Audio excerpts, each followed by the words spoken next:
NHS is not the only part of the public sector that is affected by staff sickness. The prison service has also been hit with high levels since 2019.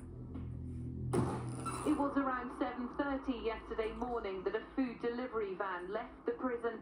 And at Wandsworth Prison in London, staff absence may have contributed to the recent escape of suspected terrorist Daniel Khalif. Staff noticed Khalif had gone missing and put the prison into a state of lockdown. Luckily for the public, Khalif was caught 4 days later. But on the day that he escaped, 80 prison officers failed to turn up for duty. Some may not have been due to illness, but that's 40% of the staff that were supposed to be working. And this wasn't a one-off. In a 2021 inspection at the prison, 30% of staff were either off sick or didn't turn up for work. Mark Fairhurst is a serving prison officer in Liverpool and also the chair of the Prison Officers Union.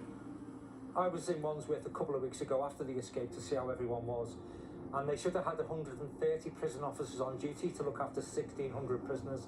They only had 94. How much of an issue is long-term sickness actually affecting staff morale and actually just staffing levels? Well, morale is low. They feel unsupported by senior leaders and the government, so they're feeling the pressure at the moment. They feel under pressure to provide the regime, but there's not enough of them on duty to do that. At its last inspection, Wandsworth received the lowest possible rating. But the government has rejected the idea that staff shortages resulted in the escape.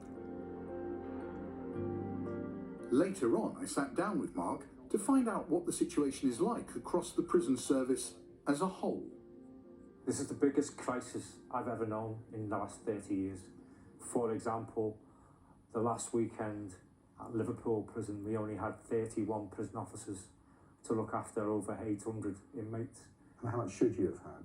We should have had at least 70 prison officers on duty over a weekend. We had 40 on the sick. I'd say at the moment the retention is the biggest issue.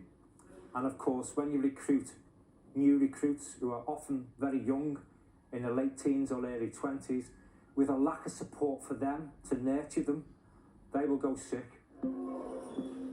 Mark believes the working conditions are unbearable for officers across the whole service. The staffing levels are simply not safe.